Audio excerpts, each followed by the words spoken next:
Mitra bisnis, jajak pendapat yang dilakukan Litbang Kompas baru-baru ini menunjukkan hampir 60% responden puas dengan kinerja KPK. Namun di sisi lain terdapat 30% yang menilai KPK mengalami banyak intervensi pihak eksternal. Bagaimana dengan Anda mitra bisnis? Menurut Anda apakah hasil jajak pendapat Kompas ini valid? Silakan di 633 9160 atau WhatsApp call di 0816 924 924. Oh iya, kalau menurut pendapat saya ya pribadi ya, KPK sebenarnya dari awal sudah disetir, dipergunakan oleh kekuasaan untuk obok-obok itu. Ya puasnya dia nangkapnya mah kejaksaan lebih banyak, tapi sekarang semua indikasi yang ada di masyarakat maupun kita lihat di kejaksaan tuh masalah BTS 27 miliar hilang. Firly udah 7 bulan tersangka, nggak ada penahanan. Ya saling menyandera lah, saling memperalat, saling menggunakan untuk ya kekuasaan untuk melumpuhkan musuh aja itu. Jauh dari awal-awal berdirinya dengan bagus, dengan canggih. Di zaman tangan waktu penyidiknya Novel Baswedan baru mantap bos. Kalau sekarang sudah acak kadut, ujung ke ujung udah korupsi semua itu oknumnya itu. Ya kan, jadi jujur aja sekarang kayak Harun Masiku dulu nggak ditangkap tiba-tiba nongol karena sudah terjadi oposisi lagi. Dan di Indonesia memang aneh. Semua undang-undang boleh dirubah sesuka hatinya.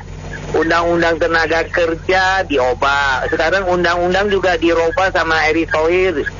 4 hari kerja dicoba. Undang-undang aja belum dirubah mereka sudah laksanakan. Dari MK sampai ke menteri-menterinya itu acak kadut. Kebanyakan semua hampir acak kadut. Sudah mau selesai periode masih mencoba uji coba yang baru. Logikanya nggak ada. Etikanya sudah nggak ada Erick Thohir itu. Ya terima kasih.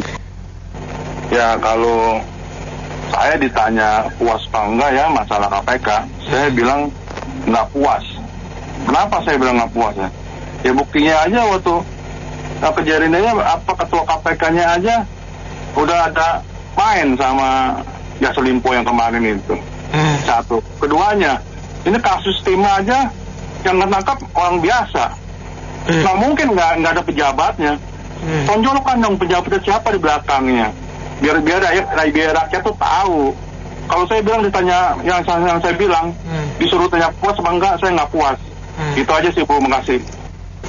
Buat saya tentang jajak pendapat Litbang Kompas kemungkinan meragukan karena memang pada prakteknya hasil survei yang memuaskan 60% rakyat itu kinerjanya ternyata banyak kasus-kasus di KPK dari ketuanya sampai puluhan anggotanya yang terlibat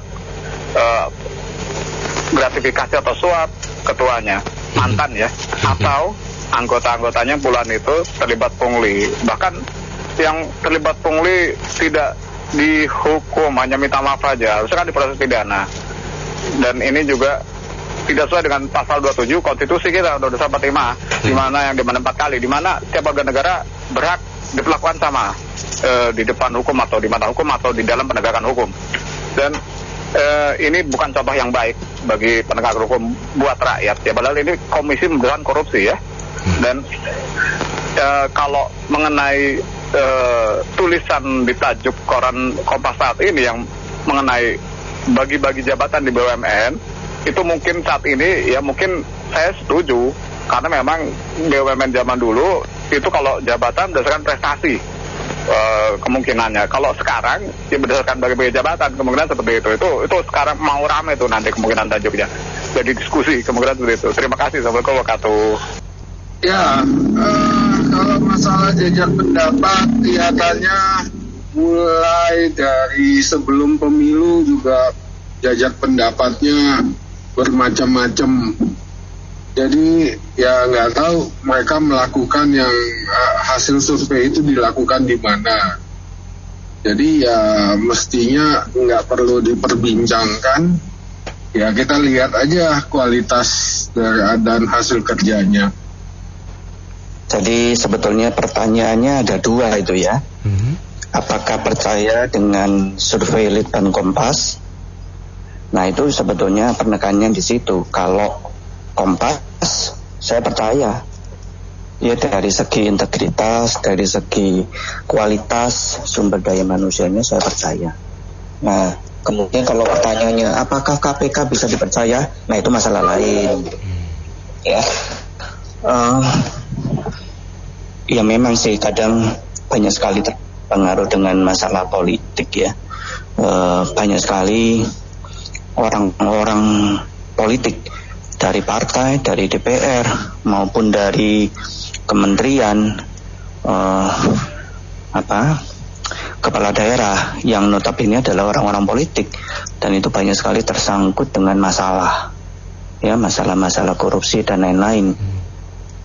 Ya memang sih kalau saya lihat proses dari pemilihan ketua KPK dan deputinya itu yang bermasalah sejak awal, karena banyak sekali ya mau nggak mau ada semacam barter lah ya.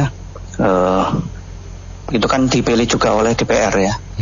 Nah DPR kan pasti adalah bargaining positionnya ya. Mungkin ketua-ketua yang sudah terpilih merasa hutang budi ya dengan orang-orang DPR. Mungkin ya fraksi-fraksi tentu yang besar yang menyokong si A, si B, ya mungkin juga ada titipan dan seterusnya. Ya jadi memang harusnya ya kalau boleh usul KPK itu nggak dipilih oleh DPR. Kalau saya sih lebih baik dipilih sama misalnya dari Mahkamah Agung, dari Komisi Yudisial, dari kampus maupun dari pradi ya advokat, mereka lah yang menilai seseorang layak untuk menjadi ketua KPK atau tidak, integritasnya, kemampuannya bagaimana. Ya selama ini kan lebih banyak terkontaminasi oleh politik. Hasil survei Kompas itu menurut saya tidak merata atau tidak adil mungkin ya, atau untuk berapa banyak sampel kepada orang-orang tertentu atau gimana itu kita tidak tahu, tapi menurut saya itu tidak menggambarkan informasi yang kita mengenai korupsi serta petinggi-petinggi dan juga anggota-anggota di KPK itu sikapnya selama ini seperti apa, nilainya seperti apa. Kita kan melalui media sosial ataupun iklan ataupun informasi-informasi yang kita bisa dengar. Jadi kalau saya pribadi menilai hopeless Bu, jadi hilang harapan. Nah ini yang paling betul itu adalah hilang harapan. Jadi rakyat yang begitu mengharapkan pemberantasan korupsi yang sangat sangat garang, sangat ganas, sangat hebat, seperti kucing menangkap tikus gitu, atau ibarat seperti itu atau lebih ganas lagi, itu harapan rakyat. Tidak usahlah ngomong bahwa kepuasannya 60%, mau 100%, mau 90%, realnya seperti apa? Kan kita bisa menilai, kita bisa melihat juga. Jadi menurut saya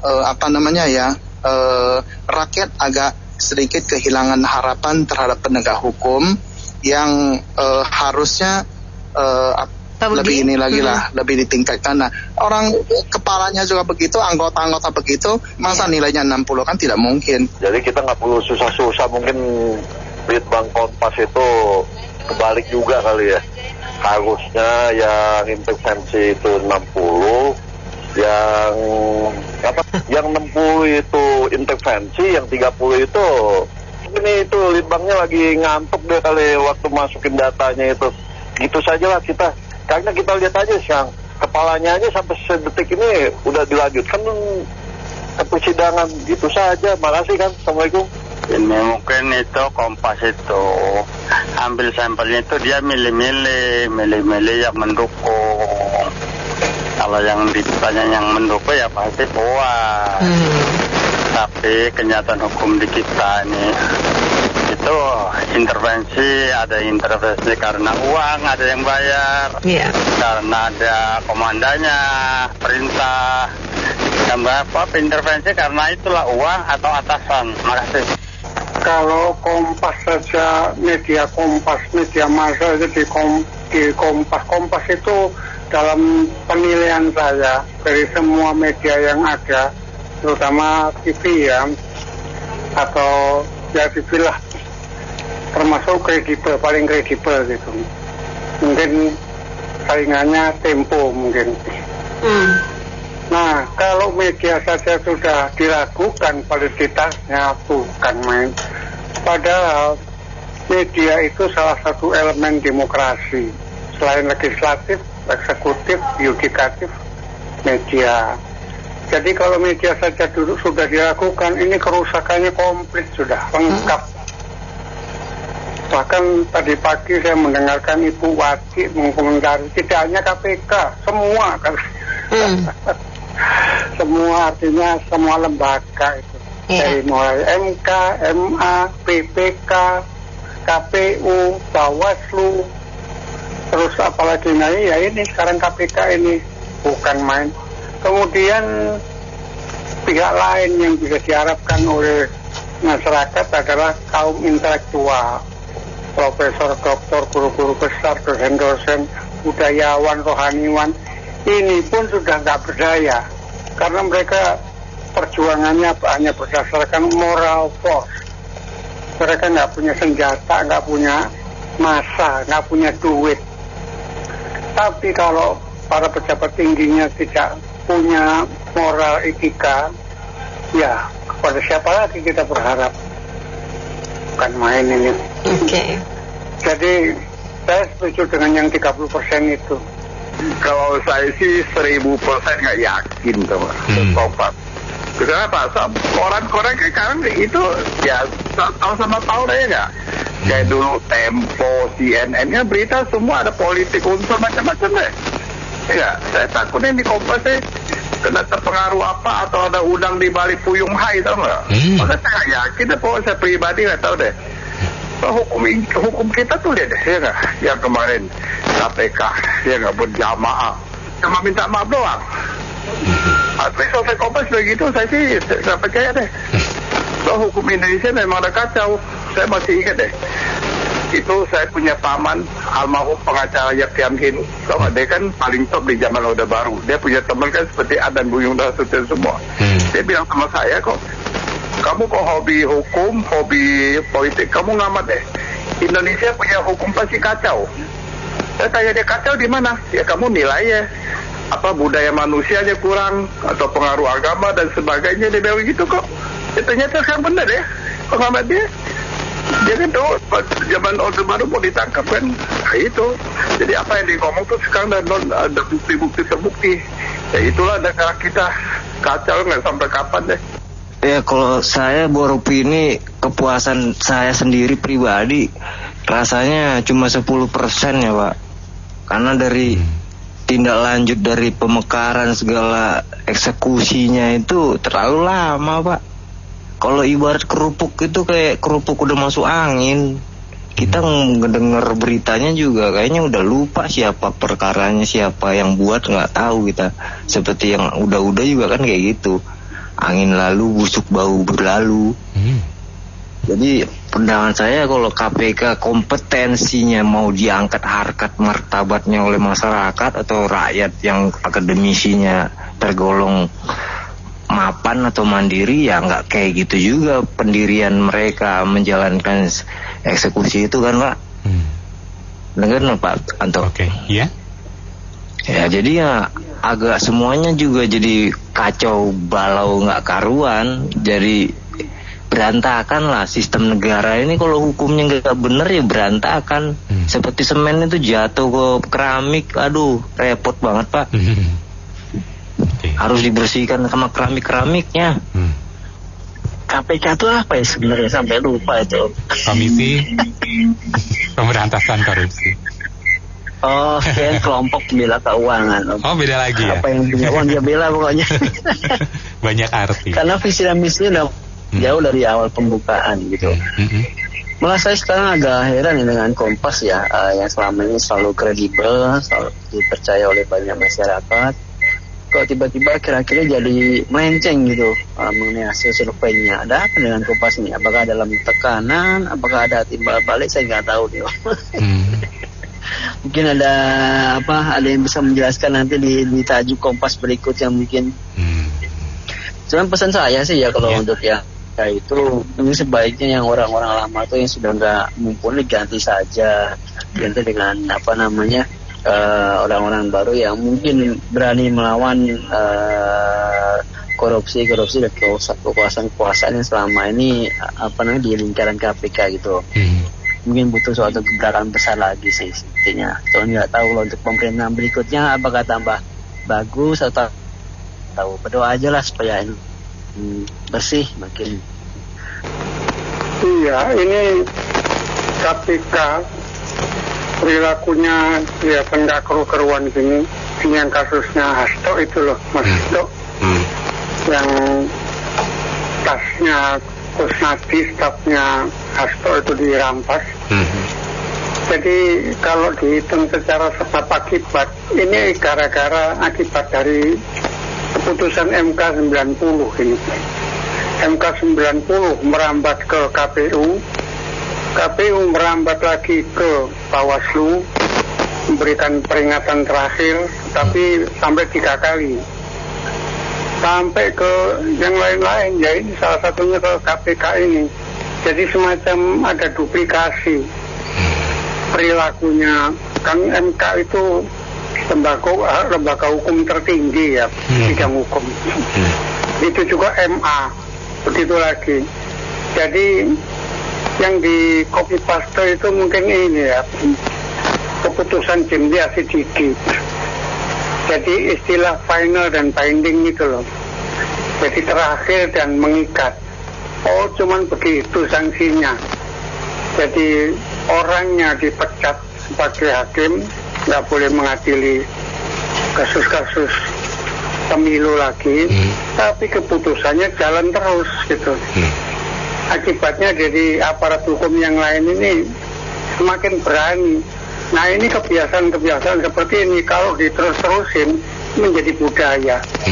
Berat kita sebagai bangsa ini. Jadi kepada siapa kita mengandalkan proses hukum yang adil gitu. Jadi betapa gara-gara MK 90 itu rentetannya panjang ini. Ya nggak tahu, mudah-mudahan Prabowo mampu merubah ini semua nantinya itu. Menyadari, memaklumi kepentingan bangsa dan negara, terus mementingkan kepentingan masyarakat. Iya enggaknya nggak tahu saya. Tuhan yang tahu itu. Komentari survei lah, survei itu semua bisa ngomong survei. Dan cuma ngasih gambaran. KPK itu seperti mobil, mau liburan ke puncak, terjebak macet. Nah itu gambarannya seperti itu. Depan ada mobil, belakang ada mobil. Waktu kita terbalik kan rugi. Kan niatnya mau liburan, mau liburan ke atas. Kebetulan lagi belet pipis. Nah, itu lebih gayeng lagi. Mau minggir, nanti masuk lagi nggak bisa. Tapi nggak mungkin kalau ninggal mobil pipis ditinggal mobilnya. Gitu. Gambarannya seperti itu. Yang di belakang dorong, yang di atas nggak mau dilewati. Kebetulan lagi belet pipis, tambah susah. KPK ini hanya gimmick-gimmick saja menurut saya ini. Ini Pak Hasto ini kan orang hebat ini. Beliau ini tokoh partai besar, orang nomor 1 di birokrasinya partai, ya toh, integritasnya bagus, suaranya sangat lantang, sehingga kader terbaik aja takut sama beliau. Ya dibilangin nepotisme, melanggar ideologi partai, melanggar konstitusi negara, abuse of power, terus dinasti politik, gitu aja nggak berani menjawab apapun, cuma terima kasih. Ini menunjukkan Pak Hasto ini orang hebat, orang sangat berpengaruh. Nah saya yakin nih Pak Hasto ini kelihatannya kalau HP-nya disita oleh KPK, nggak usah takut. Lah ini kan kalau nggak ikut-ikutannya nggak usah takut, masa gitu aja kok takut. Nanti kalau HP-nya disita ya beli yang baru. Ya Kompas itu ya yang namanya walaupun dia katanya netral, ya apa namanya dalam survei itu bisa diatur kayak gak tahu aja. Ya KPK sih nggak baik-baik saja, diremote lah dari sana dari sini gitu. Ini 60% menunjukkan mandul nggak bisa ngelihat ya. Aku yakin KPK diatur-atur. Masa Firly yang meresuk bisa santai, enak-enak aja di luar, takut. Kalau dibilang tadi Pak Hasto nepotisme, Pak Jokowi dan raja nepotisme, gimana sih?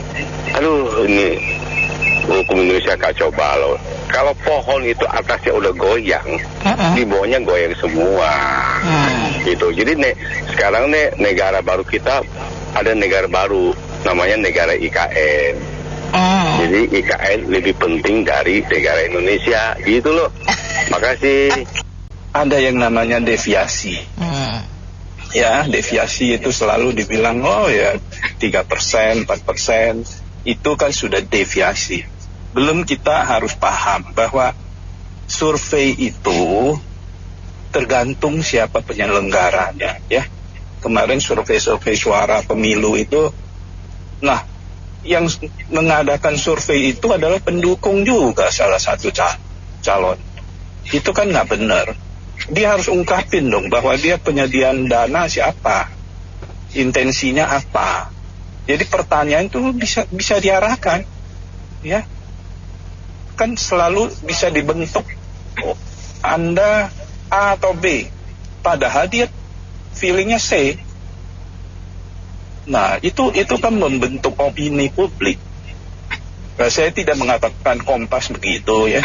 Kalau Kompas kan kita tahu lah, ya, netral, ya. Tapi banyak sekali. Maksud saya, ilmu statistik itu bisa nggak benar juga. Justifikasi untuk suatu kebenaran, ya. Jadi nggak selalu benar. Kita harus pintar untuk mencerna itu. Kemudian itu survei itu adalah potret saat itu, ya. Saat itu diambil foto. Setelah itu kan kita nggak tahu. Setelah disebar bansos, kemudian disurvei. Oh ya puas 90%. Apalagi pertanyaan diarahkan, ya. Itu ada ilmunya semua. Ya. Saya kira kita kebanyakan itu masih hidup dalam mimpi, ya, belum bangun dari mimpi, dalam sesuatu yang seolah-olah kita akan mencapai Indonesia emas. Padahal pekerjaan PR yang fundamennya itu nggak dibenahi. Jadi saya bingung, emasnya dari mana? Jangan-jangan cuma kaleng kongguan. Saya sih cuma pikir begini, ya, banyak bisa berobat tuh dari tekanan, kadang-kadang atau menjilat, itu bisa berubah semua tuh. Jadi kadang-kadang baik, kadang-kadang pinter, kadang-kadang dia jujur. Karena tekanan bisa berbalik semuanya tuh. Jadi ya mungkin seperti Kompas, saya cuma mikir gini, dia mungkin juga dapat tekanan, jadi sebut angka tuh ngaco. Aturan 60 jadi 30, yang 30 jadi 60 kali, kayak gitu. Saya nggak mau tanggapin hasil survei. Cuma saya melihat KPK sendiri, ya. KPK ini seperti sebuah mimpi sebenarnya. Dulu, ya, ketika dia baru keluar, ya baru diadakan, ya. Itu betul-betul seperti mimpi indah buat rakyat Indonesia bahwa akan ada nih satu badan yang cukup kuat untuk memberantas korupsi, gitu. Nah, tapi dalam perjalanannya kita bisa melihat bahwa ternyata banyak dagelan aja, gitu. Dagelan apa? Menurut saya gini, awal-awal harapan kita tuh sangat tinggi. Lihat KPK ini, hebat nih, bisa gini, bisa. Tapi tahun ini, ya, sepertinya Aduh, apa-apaan? Orang KPK sendiri terlibat segala macam. Ya nggak jelas, urusan nggak jelas gitu ya. Jadi menyedihkan sebenarnya. Indonesia jadinya kayak orang menyedihkan, didindak-bobokkan selalu dengan satu konsep yang begitu kelihatan indah, dibungkus dengan segala macam retorika yang begitu, wah gemerlap lah. Tapi isinya ya kobong itu, nggak ada isinya. Nah sekarang ya kembali lagi tadi 60% puas. Ya mungkin tergantung dari sampelnya dari mana ya, artinya pemilihan sampel itu dari mana kita tahu. Cuman kalau menurut saya pribadi mengatakan bahwa saat ini KPK ini sudah tidak sebagus harapan kita lah. Tidak seindah yang diharapkan gitu loh orang rakyat. Dan sekarang tidak ada lembaga hukum yang betul-betul kita bisa harapkan di Indonesia. Semuanya, bahkan Mahkamah Agung, aduh, kadang-kadang memberikan satu putusan yang kayaknya menurut saya sebagai rakyat kok ya menyedihkan. Tapi ya itu kan menurut pribadi, kadang-kadang kita belum betul benar juga. Tidak hanya KPK, semua penegak hukum, semua ini pasti diintervensi, paling juga dicoba untuk diintervensi. Cuma mana yang memang itu bisa bertahan, ya hasilnya kalau dia bisa mengalahkan intervensi itu cenderung untuk yang salah pengen jadi benar, artinya yang tidak diproses jadinya larinya akan ke sana. Jadi kalau itu, tapi saya sih yakin ya kalau di Bank Kompas yang survei pasti semua faktor yang tadi disebut di yang pertama-tama itu udah dihitung gitu loh. Artinya memang dia tujuannya mau mensurvei tentang itu, berarti respondennya sudah dihitung, umurnya, jumlah sampelnya, tujuannya. Artinya oke lah, itu kita bisa kesampingkan lah. Nah, yang kita perlu lihat adalah kalau 60-30, berarti nilai intervensinya yang 30% ini ya ini masih terlalu besar gitu. Bagaimana cara bertahan supaya intervensinya itu tidak sampai 30%. Tapi kalau 0 saya yakin mustahil.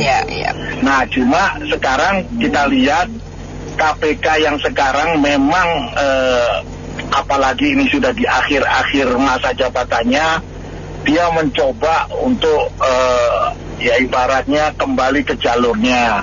Ya kita dukung aja. Memang kalau ngomong kapabilitas KPK, saya yakin KPK itu bisa. Apapun dia bisa. Yang jadi masalah mau apa enggaknya. Terima kasih. Ya kalau menurut saya sih Kompas ini hati-hati ya. Kita berkaca dari beberapa survei yang dulu-dulu bisa didemo dia. Nah, sekarang Kompas berhati-hati antara dia kenyataan atau enggak. Dia kayaknya ngedit sampel atau gimana gitu.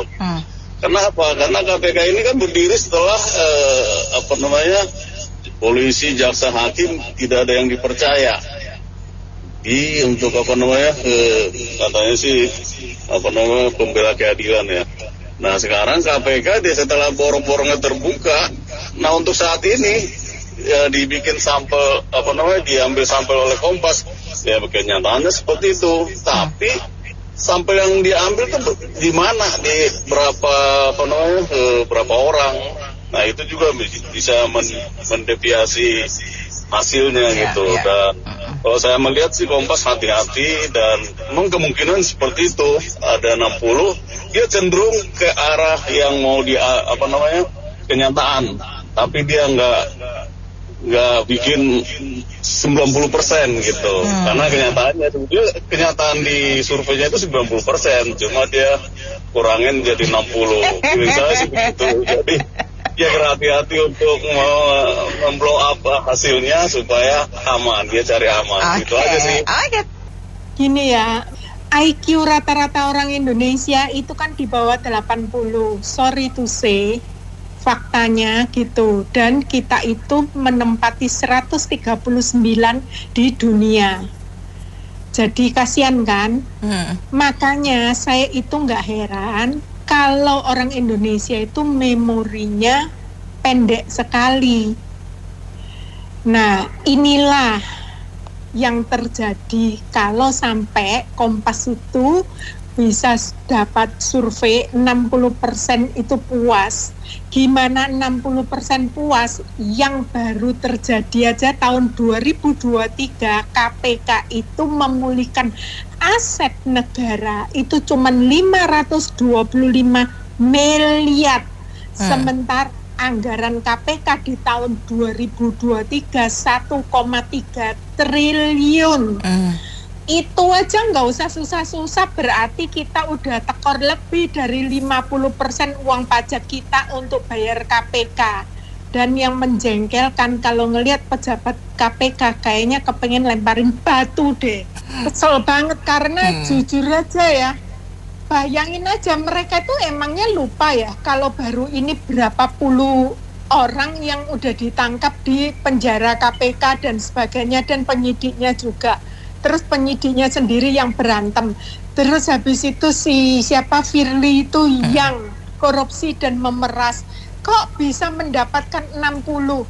Sorry, saya bukan membela Jaksa Agung juga. Dan sekarang ini yang rame juga Jaksa Agung. Di mana kejaksaan itu yang namanya Febri itu sekarang lagi rame. Nah, di lelang daripada barang-barang yang dilelang oleh kejaksaan itu, tahu nggak, PT-nya dibuat sendiri 3 hari sebelum lelang dibuka, dan itu LSM sudah membuka tabirnya, tapi juga kita itu silent aja itu. Jadi saya nggak ngerti, makin ngomong makin marah kalau udah tentang korupsi ya. Terus yang sekarang ini, tahu nggak Jaksa Agung itu Febri itu mengumpulkan seluruh penambang, maksudnya yang memiliki izin tambang, yang memiliki izin tambang, untuk di briefing kalau kamu korupsi sekian, kalau kamu korupsi sekian. Loh, kenapa kok tidak dipenjara? Kenapa kok tidak diminta? Kok nggak diadilin? Kok malah dipanggil dan dikumpulin? Itu maksudnya apa? Maksudnya mau nego atau gimana? Ya, dari dulu kan waktu itu udah pernah dibahas juga, yang KPK pas yang Agus Wardoyo ngomong Jokowi dia suruh masuk lewat pintu samping masjid. Ya istilahnya ya suruh berhentiin kasusnya si ketua DPR, siapa waktu itu namanya. Ya kalau Jokowi berasa bersih harusnya ya udah pembuktian terbalik. Kan berarti pencemaran nama baik. Kenyataannya enggak, emang Jokowi kan habis itu keluarin undang-undang emang harus dibawa ke tiap Jokowi. Apapun sprindik harus persetujuan Jokowi, ya kita juga sama-sama tahu lah. Ya terus yang kedua ya istilahnya ya gimana ya, tadi ya Ibu Mila juga udah ngomong lah, dia lebih ini udah jelas lah ya beritanya valid dari mana ya, saya bingung lah ya. Tapi kalau dia orang kasih lihat yang rakyat kecil, kalau yang kayak kita dengerin Pak Seteng kan mungkin kita orang yang agak sedikit intelek, misalnya kan ya IQ kita ya yang tadi bilang dulu yang Pak Seteng ngomong kan ya IQ 78 orang Indonesia rata-rata. Terus kan juga kita lihat pemerintahan Jokowi ini kan dari indeks korupsinya dari 10 ke sekarang 115. Ya kemarin Jokowi cuma ngomong apa istilahnya perputaran judi online 300 triliun lebih tahun 2023, implementasinya ke mana. Yang ada polisi manggil-manggilin tuh yang punya website judi, dia tanya mau setoran berapa. Aduh, yang ditangkapnya miliaran, yang perputarannya triliunan, ya coba aja semua cuma begitu. Saya juga termasuk salah satu yang kurang puas ya dengan kinerja KPK. Mungkin 60% yang disurvei itu, anggota DPR sama pegawai negeri sama pejabat eselon kali ya. Jadi mereka banyak yang terhindar dari penangkapan, penyidikan dan pemeriksaan. Jadi saya rasa mungkin yang puas itu yang disurvei itu mereka-mereka. Yang 30% gak puas itu yang disurvei itu masyarakat awam kayak kita-kita ini. Jadi menurut saya ini kepercayaan masyarakat awam ini kepada pemerintah itu semakin lama semakin luntur loh Pak, kalau saya lihat itu ya. Karena kalau kita lihat tuh kinerja pemerintah itu bisa dilihat utang semakin menumpuk, terus penukaran mata uang kita terhadap mata uang negara lain semakin turun. Itu kan berarti kan indeks prestasi negara kita ini bukan semakin baik tapi semakin turun. Saya kemarin pernah lihat ya satu judul film Civil War ya. Itu di mana suatu negara itu rakyat itu sudah kehilangan kepercayaan kepada negaranya. Sehingga suatu ketika apapun yang negara lakukan, para rakyatnya itu nggak mau menindaklanjuti atau seperti contoh mereka udah nggak mau lagi mempercayakan mata uang negaranya, sehingga terjadi pemberontakan di beberapa daerah. Akhirnya daerah-daerah itu berdiri sendiri membuat mata uang sendiri, bahkan ketika mulai pemberontakan itu mata uang di negaranya tersebut itu dia tidak mau pakai. Yang dipakai itu adalah bahan pangan sandang yang dibutuhkan oleh masyarakat, karena nilai kepercayaan masyarakat kepada negara tersebut sudah nggak ada lagi, apalagi mata uangnya. Sehingga menyebabkan akhirnya mereka gimana? Yang saya lihat di film tersebut, mereka menggunakan mata uang negara lain yang lebih stabil negaranya. Mungkin kalau kayak kita sekarang ini mungkin China, dan kita mungkin yang lebih stabil, atau mungkin dolar Kanada. Yang saya lihat di film itu dolar Kanada, karena dolar yang mata uang mereka itu udah hancur sekali gitu. Inflasi semakin menjadi-jadi. Jadi jangan sampai negara itu terbawa ke situasi seperti itu. Itu yang kita takutkan ya. Karena sampai saat ini masyarakat ini masyarakat itu menghidupi para birokrat dengan pajak-pajak, dengan mereka mencetak uang, dengan mereka memperkaya diri. Jadi kita yang bekerja, tapi para birokrat presiden dan jajaran menteri yang membuat undang-undang seenaknya itu kita hidupi dengan pajak kita. Mereka mencetak uang seenaknya dengan tingkat inflasi yang semakin tahun semakin parah. Itu aja. Terima kasih. Baik, terima kasih semua mitra bisnis yang sudah bergabung dalam sesi kali ini. Saya Anita Wijaya.